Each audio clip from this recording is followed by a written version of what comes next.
रामू की कहानी एक चपरासी से करोड़पति बनने की नहीं, बल्कि एक इंसान के कभी न हार मानने वाले जज्बे की है।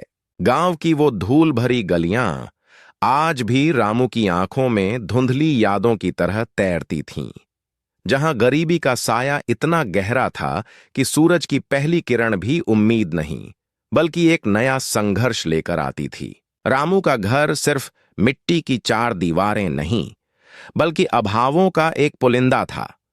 रसोई में रखे खाली बर्तन उसकी मां की बेबसी और पिता की थकी हुई आंखों की दास्तां खुद ब खुद बयां कर देते थे। उसके पिता दिन भर चिलचिलाती धूप में दिहाड़ी मजदूरी करते थे। उनके शरीर का पसीना और हाथों के छाले रामू के दिल को छलनी कर देते थे, लेकिन वो चुपचाप सब कुछ सहता रहा। एक रात जब पूरा गांव सो रहा था, रामू फटी हुई किताब के पन्ने पलट रहा था। उसने तय कर लिया था कि ये गरीबी उसकी पहचान नहीं बनेगी, उसे अपनी तकदीर खुद लिखनी होगी। हाथ में एक पुराना झोला और आंखों में बड़े बड़े सपने लेकर रामू ने अपने गांव की दहलीज पार की। पीछे छूट रहे थे उसके बूढ़े माँ बाप और वो यादें जो उसे हमेशा कचोटती थीं। शहर की चकाचौंध और ऊंची इमारतों ने उसे डरा दिया था। यहां हर कोई भाग रहा था, किसी के पास रुकने का वक्त नहीं था। रामू को लगा जैसे वो इस भीड़ में कहीं खो गया है। कई दिनों तक खाली पेट भटकने के बाद उसे एक बड़ी कंपनी में चपरासी की नौकरी मिली। काम था चाय पिलाना, फाइलें ढोना और दूसरों के हुक्म का गुलाम बनकर रहना। सफेद वर्दी और हाथ में चाय की ट्रे, रामू अब एक चपरासी था। लोग उसे उसके नाम से नहीं, बल्कि ए लड़के कहकर बुलाते थे। उसकी अस्मिता अब बस उस वर्दी तक सिमट गई थी। एक दिन एक अधिकारी ने उस पर चिल्लाते हुए फाइल जमीन पर फेंक दी। सबके सामने हुई उस बेइज्जती ने रामू के अंदर सो रहे उस शेर को जगा दिया, जो अब शांत नहीं रहने वाला था। उसी रात गांव से फोन आया कि पिता की तबीयत बहुत खराब है। रामू के पास भेजने के लिए पैसे नहीं थे। वो फुटपाथ पर बैठकर फूट फूट कर रोया। वो रात उसकी जिंदगी की सबसे काली रात थी। रोने से पेट नहीं भरता, ये बात रामू समझ चुका था। अब उसने चपरासी के काम के साथ साथ ऑफिस की हर गतिविधि को ध्यान से देखना शुरू किया।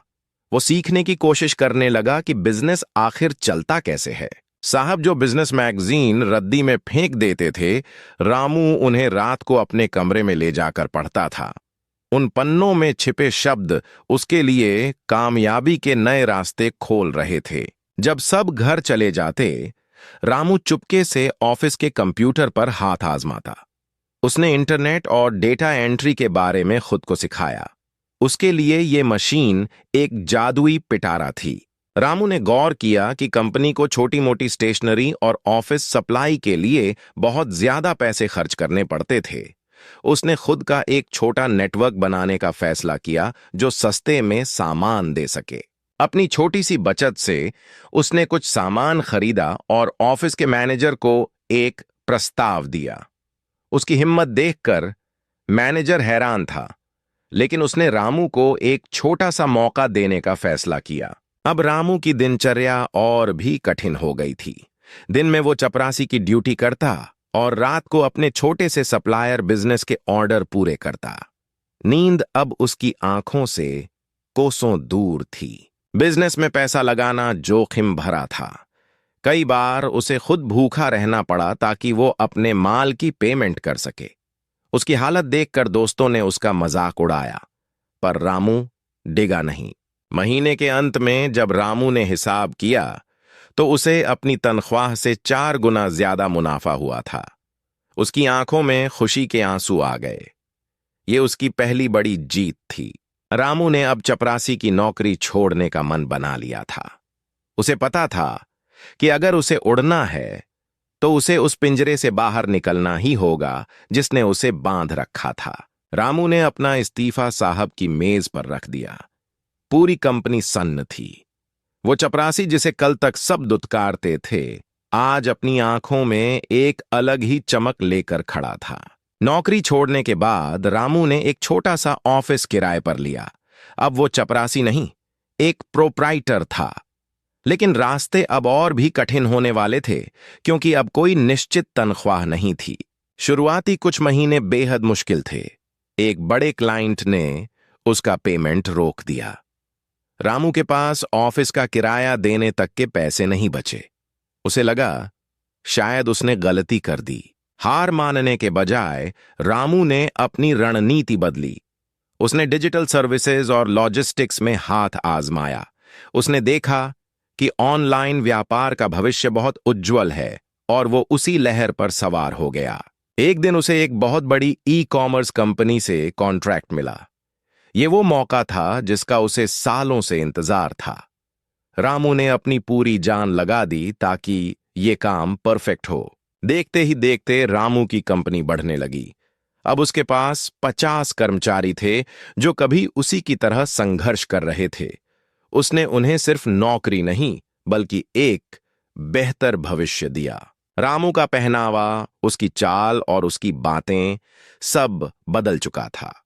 वो अब एक चपरासी नहीं, बल्कि एक सफल बिजनेसमैन के रूप में पहचाना जाने लगा था। शहर की मैगजीन्स में उसके इंटरव्यू छपने लगे।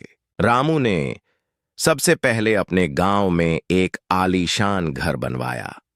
उसने अपनी मां को वो रेशमी साड़ियां और गहने दिए जिनका उसने सपना देखा था।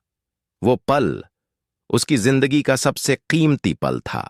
एक दिन रामू उसी पुराने ऑफिस में गया जहां वो चपरासी था, लेकिन इस बार वो चाय पिलाने नहीं, बल्कि उस कंपनी को खरीदने का प्रस्ताव लेकर आया था जो कभी उसका अपमान करती थी। वो पुराना बॉस जो कभी उस पर चिल्लाता था, आज उसके सामने सर झुकाए खड़ा था। रामू ने कोई बदला नहीं लिया, बल्कि उसे अपनी कंपनी में काम जारी रखने का मौका दिया। आज रामू करोड़ों का मालिक है, लेकिन वो अपनी जड़ों को नहीं भूला। उसने गांव के बच्चों के लिए एक शानदार स्कूल बनवाया ताकि कोई और रामू गरीबी की वजह से अपने सपने न तोड़े। रामू ने अपनी सैलरी से थोड़े थोड़े पैसे बचाकर कबाड़ बाजार से पुरानी और खराब मशीनें खरीदना शुरू किया। उसका छोटा सा कमरा अब एक मिनी वर्कशॉप बन चुका था। वह रात भर उन मशीनों को ठीक करने की कोशिश करता। कई बार मशीनें ठीक नहीं होती थीं और उसकी मेहनत बेकार चली जाती, लेकिन रामू ने कभी हार नहीं मानी। आखिरकार उसने एक पुराना कंप्यूटर पूरी तरह ठीक कर दिया। उसने उसे एक छोटे दुकानदार को अच्छे दाम पर बेच दिया। उस मुनाफे से उसने और भी अच्छे टूल्स खरीदे। रामू अब चपरासी के काम के साथ साथ एक कुशल मैकेनिक भी बन रहा था। एक दिन ऑफिस में खबर आई कि कंपनी अपना सारा पुराना इलेक्ट्रॉनिक स्टॉक और मशीनें कबाड़ के दाम पर बेचने वाली है। रामू ने अपनी सारी जिंदगी की जमा पूंजी इस स्टॉक को खरीदने में लगा दी। यह उसके लिए एक बहुत बड़ा जोखिम था। उसने शहर के एक सस्ते इलाके में एक छोटा सा कोना किराए पर लिया और अपना काम आधिकारिक रूप से शुरू किया। अब रामू दिन में चपरासी की नौकरी करता और रात को अपनी दुकान में मशीनों को ठीक करने में जुट जाता था। वह दिन में मुश्किल से 4 घंटे सोता था। उसकी आंखों के नीचे काले घेरे थे, लेकिन चेहरे पर एक अजीब सी चमक थी। रामू ने उन पुरानी मशीनों को इतना शानदार बना दिया कि वे नई जैसी दिखने लगीं। उसने उन्हें छोटे ऑफिसों में बेचना शुरू किया। एक स्थानीय स्कूल ने उससे 10 कंप्यूटर खरीदने का ऑर्डर दिया। यह रामू के लिए अब तक का सबसे बड़ा काम था। जब रामू के हाथ में मुनाफे की पहली बड़ी रकम आई तो उसकी आंखों में खुशी के आंसू आ गए। उसकी मेहनत रंग ला रही थी। आखिरकार वह दिन आ गया जब रामू ने चपरासी की नौकरी छोड़ने का फैसला किया। उसने अपने मैनेजर को अपना इस्तीफा सौंपा। अब रामू पूरा वक्त अपनी वर्कशॉप को देने लगा। उसने 2 और लड़कों को काम पर रखा जिन्हें मशीनों की समझ थी। उसने अपनी कंपनी का नाम रखा रामू टेक सर्विसेज। धीरे धीरे पूरे शहर में उसके काम की चर्चा होने लगी। रामू का एक ही उसूल था, सस्ता काम नहीं, सबसे अच्छा काम। वह हर मशीन की बारीकी से जांच खुद करता था। अब उसके पास बड़े होटलों और अस्पतालों से भी मेंटेनेंस के कॉन्ट्रैक्ट आने लगे थे। उसका व्यापार तेजी से फैल रहा था। रामू ने अब नई तकनीकों और सॉफ्टवेयर में भी निवेश करना शुरू कर दिया। वह चाहता था कि उसकी कंपनी सबसे आगे रहे। उधर जिस कंपनी में रामू चपरासी था, वहां मशीनों में एक ऐसी खराबी आ गई जिसे कोई ठीक नहीं कर पा रहा था। मैनेजर को किसी ने रामू की कंपनी के बारे में बताया। उसने बिना देर किए रामू टेक को कॉल लगाया। रामू अपनी लग्जरी गाड़ी से उसी ऑफिस के सामने उतरा जहां वह कभी साइकिल से आता था। सब देखते रह गए। मैनेजर ने उसे देखते ही पहचान लिया। उसकी आंखें शर्म और गर्व दोनों से भरी हुई थीं।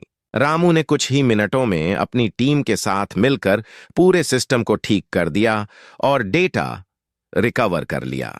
कंपनी के मालिक ने खुश होकर रामू को अपनी सभी ब्रांचों की सर्विसिंग का करोड़ों का कॉन्ट्रैक्ट दे दिया।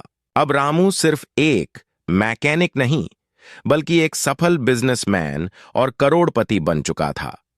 उसकी मेहनत सफल रही। इतनी बड़ी सफलता के बाद भी रामू अपनी जड़ों को नहीं भूला। उसने अपने गांव वापस जाने का फैसला किया। रामू ने अपने गांव में माता पिता के लिए एक बहुत बड़ा और सुंदर घर बनवाया, जैसा उन्होंने कभी सपने में भी नहीं सोचा था। एक शाम रामू की मां ने उससे पूछा, बेटा, तू इतनी बड़ी ऊंचाइयों पर कैसे पहुंच गया? क्या है तेरा राज? रामू मुस्कुराया और बोला, मां, मैंने कभी किसी काम को छोटा नहीं समझा और कभी सीखना बंद नहीं किया। रामू ने गांव में एक बड़ा स्कूल और टेक्निकल सेंटर खोला ताकि किसी और बच्चे को गरीबी के कारण पढ़ाई न छोड़नी पड़े। वह खुद बच्चों को जाकर सिखाता कि कैसे छोटी शुरुआत करके भी बड़े सपने पूरे किए जा सकते हैं। रामू की वजह से गांव का नक्शा बदल गया था। अब हर घर में बिजली थी और हर हाथ में हुनर था। रामू के लिए सफलता का मतलब अब सिर्फ पैसा नहीं था, बल्कि दूसरों की जिंदगी में बदलाव लाना था। आज रामू एक मिसाल बन चुका है। जो लोग कभी उसका मजाक उड़ाते थे, आज वे उससे मिलने के लिए अपॉइंटमेंट लेते हैं। वह अभी भी रोज कुछ नया सीखता है। उसने साबित कर दिया कि डिग्री से ज्यादा हुनर की कीमत होती है। उसकी कंपनी अब अंतर्राष्ट्रीय स्तर पर काम कर रही है। रामू की ईमानदारी ही उसकी सबसे बड़ी ताकत बनी। रामू के पिता, जो कभी दिहाड़ी करते थे, अब गर्व से अपने बेटे की उपलब्धियों के किस्से सुनाते हैं। वक्त बदलता है, लेकिन सिर्फ उनके लिए जो उसे बदलने की हिम्मत रखते हैं। रामू ने वो हिम्मत दिखाई थी। रामू आज भी अपनी पुरानी नीली वर्दी को एक फ्रेम में सजाकर अपने केबिन में रखता है ताकि वह अपनी शुरुआत न भूले। उसने दुनिया को दिखाया कि गरीबी कोई अभिशाप नहीं, बल्कि एक चुनौती है जिसे मेहनत से जीता जा सकता है।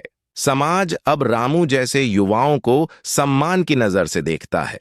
वह लाखों लोगों के लिए प्रेरणा का स्रोत बन गया है। रामू की कहानी हमें सिखाती है कि अगर इरादे नेक हों और मेहनत सच्ची, तो कुछ भी हासिल किया जा सकता है। आज भी जब रामू चाय पीता है, तो उसे वो दिन याद आते हैं जब वह दूसरों के लिए चाय बनाता था। वह अब उन युवाओं को फंड देता है जिनके पास आइडिया हैं, लेकिन पैसे नहीं। वह उनका सहारा बनता है। रामू ने जाना कि असली अमीरी बैंक बैलेंस में नहीं, बल्कि उन लोगों की दुआओं में है जिनकी उसने मदद की। किस्मत के भरोसे बैठने वाले सिर्फ इंतजार करते हैं, लेकिन रामू जैसे लोग अपनी किस्मत खुद लिखते हैं। रामू की यात्रा अब भी खत्म नहीं हुई है। वह हर दिन एक नई चुनौती और एक नई सीख के साथ आगे बढ़ रहा है। अगर आप भी अपनी जिंदगी बदलना चाहते हैं, तो छोटे काम से मत डरिए, बस अपने लक्ष्य पर नजर रखिए। रामू की कहानी एक चपरासी से करोड़पति बनने की नहीं, बल्कि एक इंसान के कभी न हार मानने वाले जज्बे की है।